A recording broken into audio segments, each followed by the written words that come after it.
gents here. And listen, this is not a big, long write-up. What this is just information on each player. And I picked this picture for a reason here. This is Nazir Stackhouse. We're going to get to him in a second. Look at him holding up the national championship newspaper clipping there where he won a natty back in 2023 with the Georgia Bulldogs.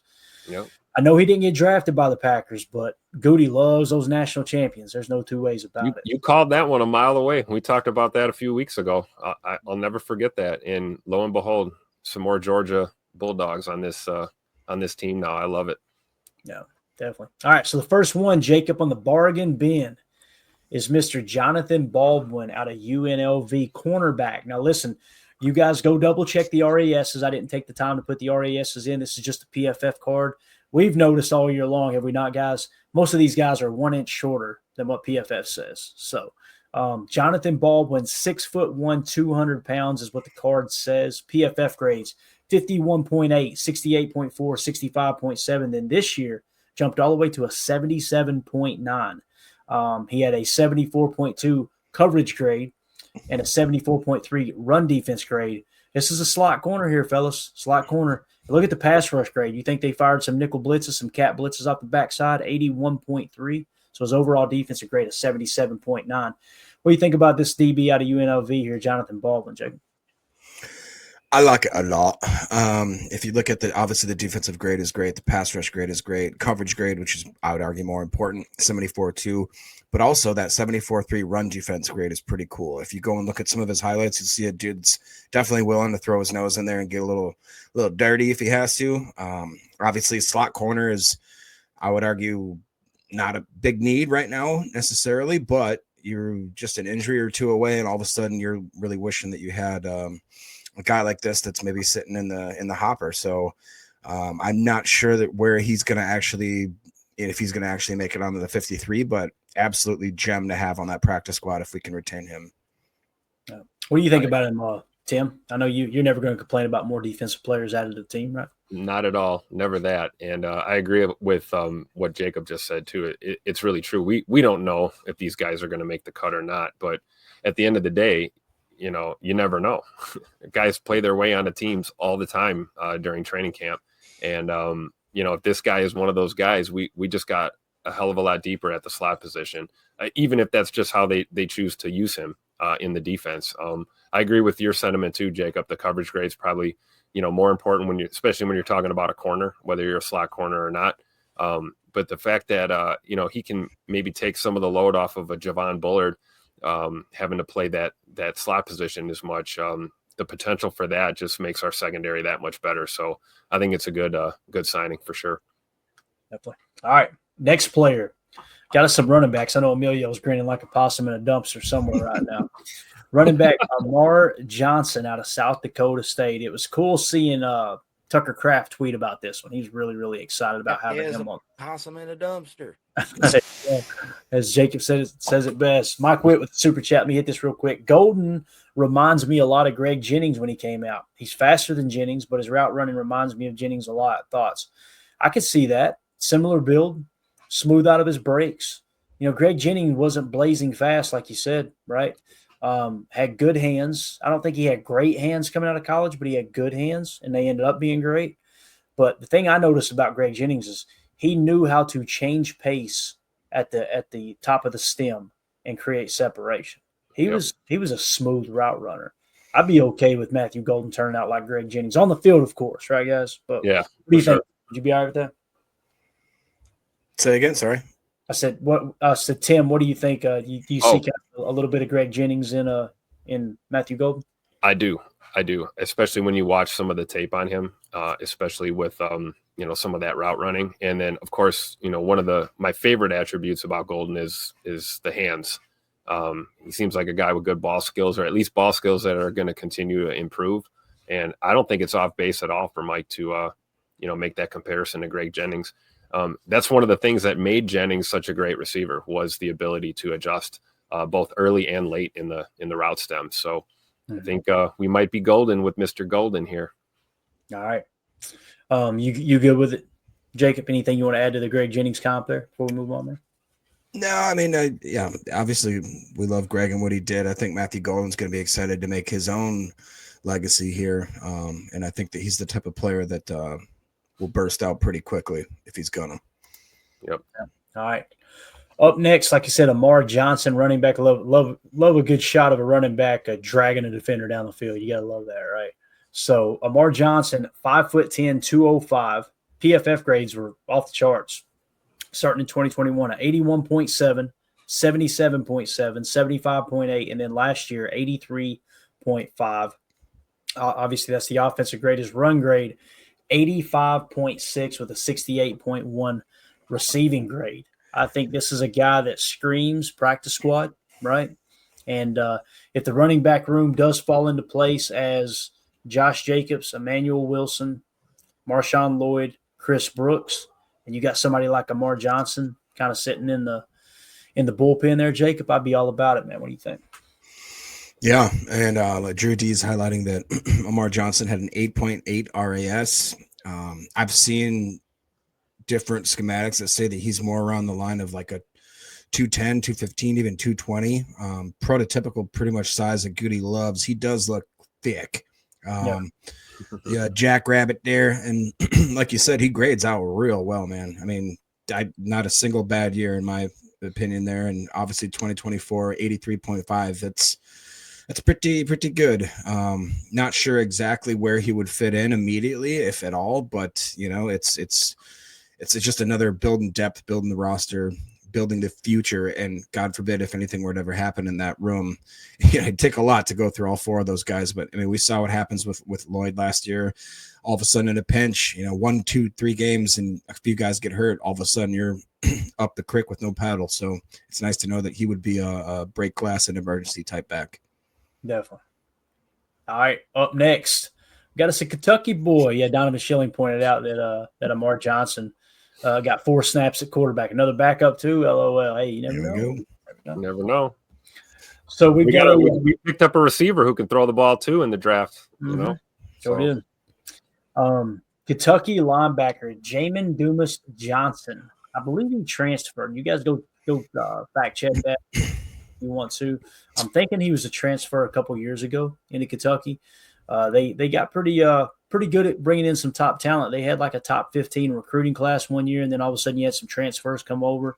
Transfer out of Georgia. Is that what it was? There you go. Yep. So the reason we mention that, guys, this is a dude that was recruited by Georgia, the national champion, Georgia Bulldogs, right? Like right around that era. So Jamon Dumis Johnson out of Kentucky, 6'1", 245, PFF grade in 2021. This is kind of odd. He's gotten worse every year, okay? 80.9, 73.8, 70.2, then last year 62.6. But keep in mind, Maxwell Harrison, his grades went backwards last year. Deion Walker, his grades went backwards last year. Same thing here with Jamon Dumis Johnson. I'm telling you, man, Kentucky was a wreck last year. They were. So Drew D points out Jamon Dumis Johnson with an 8.98 RAS. Goody said, to hell with it, man. Let's draft a couple low RAS guys, and we'll just go get the high RAS guys and undrafted free agency. So what do you think? What do you think about a little linebacker depth here, possibly for the practice squad? Donovan Schilling. AFAM is a Dumas. I love it. There, no, I think it's great. We talked about Stackbacker kind of off and on throughout this process and whether or not we were going to go ahead and use a pick on one. And the fact that we didn't and picked up this guy out of Kentucky / Georgia makes me feel pretty good because it's committal without being committed, right? Right. Let's see what this guy can do. You can never go wrong with depth at all. Guys get hurt, especially on the defensive side of the ball. We see it all the time with linebackers, edge guys, linemen. So I love it, man. I love this move right here. Again, I use this term a lot, but it's Goody and the boys in the scouting department just doing their due diligence. And that's why they pounced on a lot of these UDFAs very quickly and very decisively. And it makes me feel really good about, you guys remember, night 1 of the draft, I was a little shocked that we just went offense into round 3 and was waiting for my defense. And lo and behold, we got a heavy dose of it on day 3 and now with UDFAs. And I think it's awesome. Yeah. Anything to add, Jacob? No, not really. I mean, he's tidbit undersized, I guess, for what we usually do at linebacker, I guess. But there was talk that this guy was the real deal early in his career, and then obviously transferring out of Georgia. There's clearly something that happened in that Kentucky defensive room this past year. So again, I don't want to killing me. I don't hard to watch. yeah, I don't want to say obviously and PFF scores aren't everything, obviously, right? There's so many times, and I've had to teach myself that this year. I've let myself become, I think, too swayed by PFF grades, whereas to the point where like I won't even look at certain guys if they don't hit a certain criteria, and then all of a sudden I'll throw on their tape and I'm like, God dang, they are good. Like, you know what I mean? So I got to maybe learn a little bit more from that. But this was a guy, when you watch him on film, I think he's got the tools. Let's see. It'd be another interesting thing to see if Halfley can get something out of this dude. Yeah. Mike Witt with the super chat says the fact that Goody didn't take a cornerback till the 7th tells me that they worked something out with Jair. All right, let me hit that real quick, then we'll hit the second part of the super chat. I think it was, I remember slapping Tim in the chest live on the air while we were in Green Bay doing the draft party show, and because when it came out that Jair attended the virtual, meetings or whatever this week, I was like, oh, here we go. Like we're turning the corner. And lo and behold, Tom Silverstein, however you say the name, came out and basically said, no, they're still trading him. They're still looking to trade him. And then information also dropped. I actually put a tweet out. I forgot to put it on the board there, but where it was talking about how they had a trade partner, but Jair refused to restructure his contract to make it easier on the cap for the other team. Now, listen, he signed a contract. He's got the rights to that money if he wants it, right? Ain't nobody has to be able to bully him into that, right? So, to me, it kind of feels like Ja is wanting to stay, and maybe the team is trying to force this along, and move on. But again, I always run that Tom Silverstein stuff through the filter of I feel like that's coming directly from the front office. When he speaks, it's probably coming from Goody or somebody close to Goody. So with that being said, it sounds like they do want to move on. I'm still not ruling out him being here. I know this, they've June 1st, right? That's kind of the post June 1st or whatever, June 1 cut was what they were going to designate anyway. So we're probably going to be talking about this until then. Hopefully we're not talking about it much, but when you get new developments like this, you I got agree. So it could just be, like you said, strictly business related. Honestly, if you really read between the tea leaves, right? Yep. I mean, we knew Ja wasn't going to rework his deal for us. Why would he do it for 31 other teams? That shouldn't be a surprise. And maybe worked something out, or like Mike's saying here, maybe they worked something out. Maybe working it out is just both parties realizing that you're standing pat, and I'm not going to budge. You can continue to try and shop a deal for me. I'm not restructuring my contract. You want to cut me post June 1, cut me. But hey, I'll play for you guys. I'm ready to go, as they say. But I think it could just be strictly business here. Not a lot of this narrative that surrounds Jair. That's just my take on the situation right now. We'll see.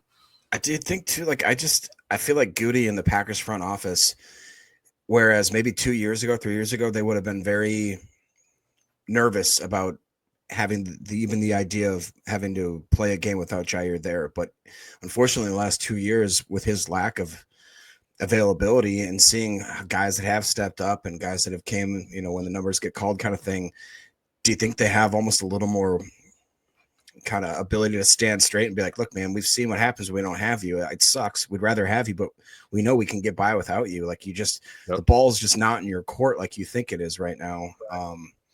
But in some aspects, I think the ball is, that's what coach was just saying. The ball is in Ja's court because of the fact that he can just, he's holding the keys. He's the guy that can play and won't play, but unfortunately, I think we're going to be talking about it for another 30 days. I know it, man. Can I ask you this? Do you think if he is a post June 1 cut, right? So his contract's going to go with him, right? If someone else signs him, part of it, yeah. Part of it, right? Part of it. So does that make no. If the Packers cut him, it's a clean slate. The way that works, the guaranteed money accelerates to Green Bay's current year. If you go post June 1, it's spread out over 2 years, and it's kind of staggered where the lighter hit is this year, the heavier hit is next year. Got it. So my question would be, do you think it would be just as difficult for Ja to find a new team if he is cut outright? And now we know he's not going to give a sweetheart deal to anybody. Does it make it even harder for him to just sign as a free agent? I wouldn't be surprised. I mean, you just got what, roughly 3 months, maybe even 4 months of testing the market, and nobody was willing to give you that. You know, the closest thing came to someone who wanted you to take a pay cut, and you said no. So, Tim, I wouldn't be surprised if he refuses to take less money and he sits on the market for a long time, and then either someone has a catastrophic injury in camp and they go, all right, we'll go pay him because he's a top corner, or Ja gets to the point where like, okay, I've waited long enough. I'm just going to have to take what they'll give me. You know, right? So, again, if it wasn't for Tom Silverstein reporting this, I'd be going, I still think he's coming back at the Packers. Yep. But when Tom keeps pushing that back, it's almost like Goody's going, hey, Tom, let's kick that back to the top of the list again real quick. Make sure everybody knows Jair's available. You know what I mean? That's what it kind of feels like without saying it. So, second part of this question, Mike Witt said, or not a question, he just says Stackhouse makes the 53 guys a beast. He said that's a hot take. I don't think it's a hot take. He's talking about this monster right here, Nazir. Look at that poor quarterback. Oh, my goodness. This dude was one of the top prospects. I remember 2 years ago kind of looking at it like this dude's going to be a monster coming into the league. Now, he's obviously taken a step back. I don't know all the details around him. I try not to spend a whole lot of time until they make the 53, and then it's like, all right, let's see what we actually got here. But thank you for the super chat, Mike Whip. Here's what you got in Nazir Stackhouse out of Georgia. Obviously, we talked about won a national championship with Georgia, at least one, maybe two. Started in 2020, in 2020 was where his college career started. Okay, 6'3", 320 pounds. Thick. 59.8.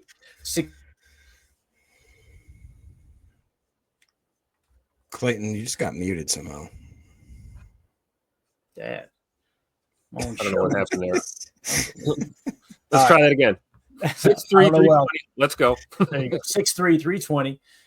Maybe it was Nazir muting me going, hey, buddy, I'm a little heavy. He's like, I'm 305. Yeah. Aren't we all? Right. 6'3", 320. PFF grade starting in 2020, 59.8.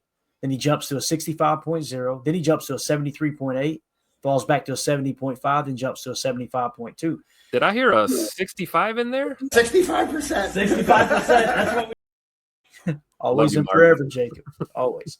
So, I mean, I don't know about you guys, but for an undrafted free agent, you see these in the 70s here in PFF. Now, obviously, the RAS is a little bit of an issue. Wasn't that explosive. I think if I remember correctly, he had 27 reps on the bench, but he did score. He got no bonus from us. He got a 0 in terms of the RAS bonus. But I think it was Drew D that just pointed that out. Yeah. So he scored like in the 6s RAS. Listen, that's not like horrible, right? We just don't deem it worthy of giving a bonus on our draft board. If he was a 3 or a 4, you'd probably feel a lot worse about it. But a 6 is not like it's. You turn on the tape, you look at the PFF grades, you see a guy who played really good football in college. You know, so I'm not as concerned about the RAS as opposed to like Dumis Johnson, who played bad football last year. But you look at the RAS, go, okay, you see the upside there in the athletic ability, right? So Deadfish says, remember, big D tackle usually do not have high RAS scores. I mean, last year we talked about it. Who was it, Jacob? We talked about Texas. Remember? Yeah, our big guy, Sweat, TJ Sweat. TJ Sweat. He had a 3 RAS. And ended up, he was the best D lineman in the draft last year. Yeah. PFF had him graded out as the highest graded rookie defensive tackle last year. So let's go around the horn with it here. We'll start with you, Tim. What do you think about Nazir Stackhouse? To me, this seems like the dude of the bunch, like Mike Witt was saying with the super chat there. I can see him making the 53, man. I wish I had the Michael Scott drop, I love it. I love it. I love it. Clayton, you and I were talking about this yesterday before you guys head out. We were like, how did this guy not get drafted? It was like almost like as big a shock as some of the other shocks we had especially in the early rounds of this draft. I love this signing. I was jumping up and down screaming for a D tackle forever. And, I thought we were going to draft this guy. I really did, especially with that big, gigantic G next to his name. You just switch the color scheme and bring your butt up to 1265. I think it works out great.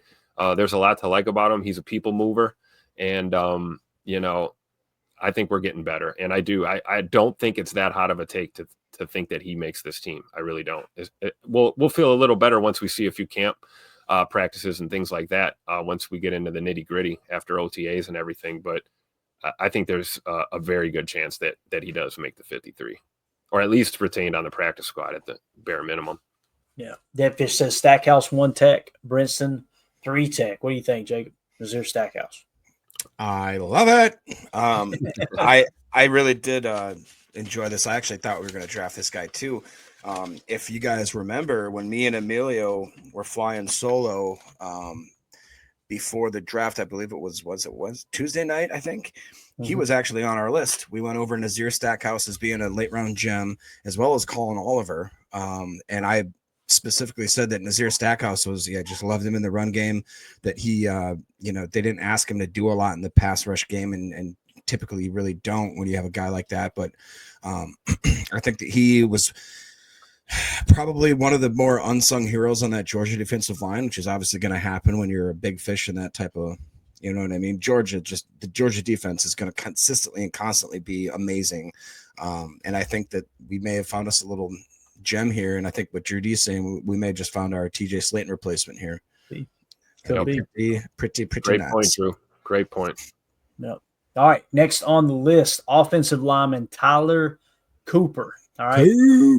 Out of Minnesota. I'm sorry, Tyler Cooper looks like Big B a little bit. I'm just going to be real. Shout out to Big B. Yeah, I didn't know Big B played a little O-line at Minnesota. Apparently he did. Oh, man. Big B's awesome, man. What a great dude. So, Tyler Cooper out of Minnesota, guard at 6'6", 310 pounds. PFF grades, boys, looking clean. 2019, 63.2, 74.2, 71.7, 72.9. Run blocking grade 77.4. Pass blocking grade last year 66.3. Not too shabby for an undrafted free agent. What do you think, Jake? This was this is a guy that I actually really, really did think was going to get drafted. We saw how fast some of the interior offensive linemen fell off of our board, and I'll be honest, that was one that we absolutely crushed that on our board as far as the interior offensive linemen. It went Tyler Booker, Gray Zabel, Donovan Jackson, Jonah, Tate Ratledge. It was almost one after another right down the line. Wyatt Malum was in there. So this was one that I was pretty excited about. I'm surprised he didn't get drafted. You look at those PFF scores, played at the Big Ten school, decent competition, absolutely a giant man for that guard position. I'm very excited, and I would not be surprised if this was another sneaky player that landed on that 53. Yeah, and we had him in the 253 spot, Tim, on the big board. So right around that spot where it's like, okay, if he doesn't get drafted, he's probably at the top of the heap there in terms of undrafted free agents. Do you guys know? Real quick, sorry to interrupt. Did he play any center at all? Itchy Soda was asking. I don't remember. I don't see it. It won't show it here. We could probably pull it up here in a second, though. I'll see if I can go glance. No, I'm seeing no snaps at center since 2022 on PFF. Okay. Strictly a guard then. Got it. Yeah, left guard, a little bit of left tackle, not a lot. Left and right guard though, definitely. Got it. All right. What do you think, Tim? You like it? Yeah, I do. And I think, maybe one of the reasons that, we didn't draft a guy like this is probably because of the free agency moves we made. We picked up Banks from the Niners. Clearly the plan seems to be to move Jordan Morgan to the right guard position at some point in time, or Sean Ryan wins that battle and becomes the starter. I don't know. Too early to speculate. So I totally understand why they went tackle before they went interior when it comes to the O-line, and being able to pick up a guy like this as a UDFA is awesome. Another guy I can't wait to see at camp in those battles on the interior O-line. That's going to be just as fun to watch, arguably, as the wide receiver battles and the corner battles as well at camp. So put that on your bingo card for training camp this summer for sure. Definitely. Up next, another offensive lineman, JJ Lipe. Is that how you say it? Out of North? Is it North Illinois? Is that right? Northern Illinois. Yep. Northern Illinois. Is that how you would say the name, Jacob, or would you say Lipe? What would you say? I was gonna say JJ Lipe. I don't know. He doesn't Man, look he like looks like a JJ Lip to me. He does look like I'm with you. This is Oklahoma accent, not or pronunciation, not Mexican pronunciation. So, so JJ Lip is what we're going to call him until we hear otherwise. 6'5", 311 pounds. PFF not that great. 61.9, 65.8, 53.7, 58.6. However, he does seem like he's ascending into the league with his best year of 74.7. Run block grade 72.2. Pass block grade 75.6. Like I said, overall offensive grade of 74.7. Got anything on him? Anything you boys want to add to Lip here? And he does got, Solder pointed it out, right? Got that C on the jersey, captain. So it's huge, man. Mm-hmm. I don't have much on him. I haven't seen much tape on him. He's on the list, though. You got anything on him, Jacob? No, I mean, other than did you have his PFF grades at all or no? I can pull them here. There they are right there. So, the 74.7, pass blocking of 75.6, run blocking of 72.2. That's not bad, man. I mean, another big guy, 6'5", 311. We got some big guards all of a sudden. You know what I mean? We got 6'5", 6'6", 300-plus pounds. I'm all about it. We talked about how we wanted to attack the trenches and how it seems like, you looked at this draft, and I think that most of the teams saw that Super Bowl and what Philly did in those trenches and how no matter what the Chiefs tried to do, you weren't going to win unless you could control the trenches. And there was quite a big common theme when you watch this draft and what people prioritize. And I think that there's an even bigger kind of tip of the hat when you look at what Goody's done here with these UDFAs. These are big dudes on both sides of the ball here. Definitely. Drew D points out that JJ Lips RAS is a 5'6'9". United Bates pointed out, somebody had asked, where'd that cowboy hat guy go? Jacob Bayer was picked up by Buffalo. So obviously the Bills seen something in him, and we had him in for a top 30 visit. It was Jacob Bayer, right? Mm-hmm. Yeah, almost positive that was the name. So, maybe the top 30 didn't go good. That could have been what it was. Maybe they didn't like the Stetson. I don't know. Yeah, could have been. But appreciate the information there, Bates. You're the man, sir. All right, moving along. We have to go kind of rapid fire. We're almost out of time here. Out of Rice, you got offensive lineman Brandt Banks. All right, 6'7", 318 pounds. This is another player that seems to be ascending into the league. Thick. PFF grades were 60, 60, 46.1, 61.7. Did not have enough snaps to warrant the minimum, snap requirement in those 4 years. But in 2023, it was 67.3. And then this past year, a 73.7 with a 77.4 pass block grade and a 72.9 run block grade. Really interesting there with Brandt Banks. What do y'all think about him? Anything you want to add? That's a big man, 6'7", 318. A little bit longer in the tooth than maybe most people would like, but at 6'7", 318 for UDFA, bring him in, see what he's got. Definitely shows the progression has been trending in the right direction for the last 3 seasons. So absolutely, bring him in. Let's see what he's got. Is he predominantly on the left side or the right side? Do we have his snaps or anything? Doesn't show me on this screen grab. So okay, not sure. Just curious, but it's interesting because he's a monster of a man, and just on the surface, looking at the grades, Drew D, no RAS for him. Okay, so with the limited info we have, we can go back and watch some tape, obviously, but really makes me wonder what the plan is with Sheed Walker, man. Because you see these tackles being picked up, left and right, no pun intended. It makes me wonder. Clearly, it looks like the intent is to go ahead and give Zach Tom the bag as he deserves, and we're content to experiment apparently on the other side of the line. Yeah. Unless it's something extreme like moving Zach Tom over to the left side and trying one of these other guys on the right side. I don't know, but I do like it. Adds depth. Definitely. All right, we'll speed it up here. We got a giveaway to do before we sign off. Up next, another running back. Again, look at the screen grab, guys. Look at the bodies laying back there. Love to see it.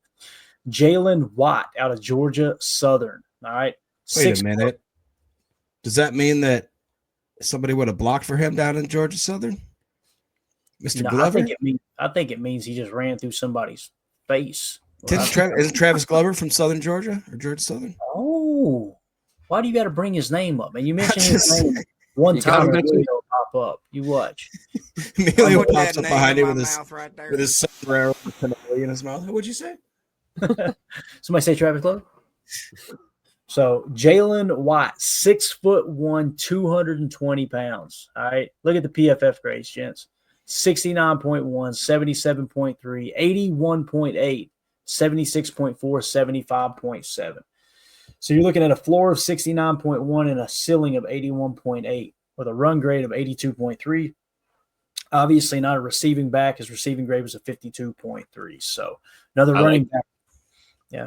Go ahead, we don't need a receiving back, right? Look at the guys we have that can run that role. I mean, I'll take another pound the rock type of running back, right? Yeah, definitely. All right. So again, another running back in the fold here. Donovan Schilling in the chat says, I love Jaylen Watt. I'm in Georgia, so watch some of their games. Great kid and fun to watch. So he's going to be battling for a practice squad spot there, right? Hey, who knows, man? He may come in there and take Chris Brooks' job. You never know. Yeah, so we'll see. Up next, you've got cornerback Tyron Herring out of Delaware. 6'2", 200 pounds on the card. That probably means he's 6'1", which is really good size for a corner, right? Obviously, I want to say this. If there was ever a tattoo I would get on my ass cheek, it's this right here. Is that not the coolest? I was going to ask, what is it? I mean, it looks angry and happy at the same time. It's some kind of bird, right? I don't know what that would be, but I love their helmets. They got Michigan.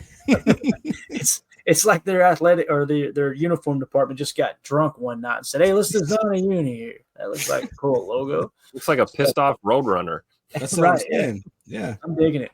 6'2", 200 pounds. PFF grade 68.6, 66.1, 71.4, 71.4. So not bad grades the last 2 years. They're playing for Delaware. Coverage grade is 70.5 with a run defense grade of 72.5. Looks like Drew D said the RAS pretty low here with a 4.27. So Drew D is our very own math bomb this evening. I love it. On point. Thank you, Drew. Got it locked down for sure. Up next, we've got Mr. Julian Fleming out of Penn State. Now, he's a wide receiver. He transferred over. I can't remember which school he transferred from, but I want to say he played pretty good football for another program. They transferred to Penn State, but he's 6'2", 208. Ohio State University. That's what I was thinking. So PFF grades, though, don't look good. 63.8, 62.1. Peaked in 2022 with a 67.4. Then dropped back down to a 61.2, then a 54.9. I think they're bringing him out. Got a little bit of versatility here. Wide snaps, 370 with 109 in the slot. And it looks like he had some punt coverage, too, that were 40 snaps. So who knows? Maybe they're bringing him in to potentially compete or give him an extra body for special teams on the practice squad. That might be the case. So that's Julian Fleming out of Penn State. And then the last one here might be the most exciting. Look at this cornerback's arms, boys. Holy cow. Yeah, this is Kazir Brown. He's got a nickname. I can't remember what – if anybody knows the nickname, throw it in the chat. SDM40. I always knew Clayton was an ass tat guy. There you go. You heard it here first, folks. He's got a nickname. I'm trying – Bugs. There it is. Prince, appreciate that. So everybody got it. Jerry Weiss, Corbly, and Do You Rant. Kazir Brown out of FAU, Florida Atlantic University, 6'3", 210 pounds. There is some versatility to his game, but look at the PFF grades, boys. 69.3, 83.3 in 2022, then a 79.0 in 23, 76.7. So you're talking about in the last 3 years, the floor has been 76.7 with a ceiling of 83.3, a coverage grade of 81.7. Wow. And I was thinking there was some versatility. Yeah, there you go. He played in the box 85 snaps, slot 16, only 16, but he was out wide the majority of the time with 535.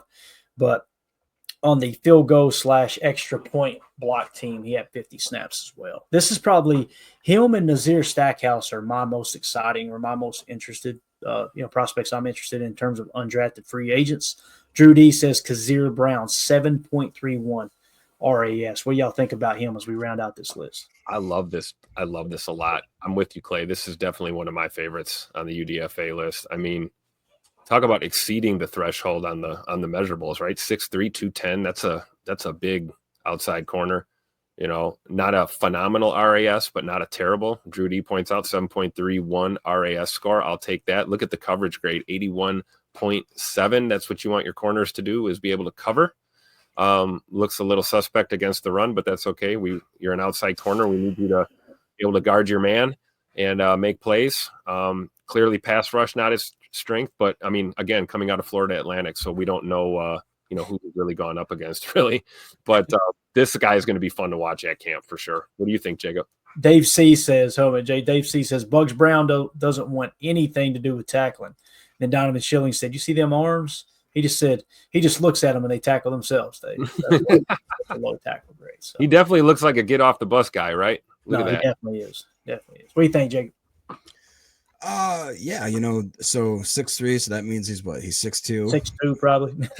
Probably about 200 210, pounds. really, he's 204. Yeah. And honestly, he's one of those tall. If he actually can move, and Daryl says he's too tall, or he's tall for a cornerback. I would agree, but there are, if you can use that weight and if you can use that size, being a tall cornerback has its benefits. I will argue too that I know Ryan is not a fan of guys that are right above like that 6'1" range, because it just seems like they're so, if you cross them over, there's just so much body length to have to adjust. You know what I mean? It's hard to hit that. It's like that 3-cone thing. You're going to be easier to contain yourself and have that kind of quick twitch movement. But man, it'd be fun. It'd be fun to see if he is actually 6'3", 210. You watch him line up out wide. I mean, if he can handle, that I think that the RAS definitely shows he's got a little bit more of a twitch than some guys. SDN 40 says he's got 32-inch arms, 10-inch hands. Dude, that's a dude right there. Drew D is wondering if he could bulk up and play some linebacker. That'd be the only thing that I would say that probably is going to go against him. Is he reminds me a lot. Hey, look at that. Daryl, for once on the ball. He reminds me of Tariq Carpenter, a guy that just, you don't quite know where to put him. And because of that reason, he ends up being put on the sidelines. And it's a tough thing to do there. But great point there, Daryl. That's a similar comp there for sure. There you go. Jordan Dixon Reed in the chat says Richard Sherman is 6'3". Cromartie was also. So there you go. Very, very interesting. All right, so again, there are your UDFAs, how it sits right now. We'll see if anything changes in the upcoming days and weeks. I know we're going to be having a rookie minicamp next week, guys, right? That's crazy. Yeah, we'll probably get some pictures coming out of the practice facility, I would imagine, right? And get those guys in here. And it's cool. Matthew Golden was there for the draft, and they said that when Matt reached out to him, when Coach LaFleur reached out to Matthew Golden after he was picked, or when they just picked him, he said he was getting in a workout or something is what he said. Is that what he said? Or maybe when I don't know when he reached out to him. He's like, I like to hear that. So this young crop here, man, I'm really excited about it. Somebody said it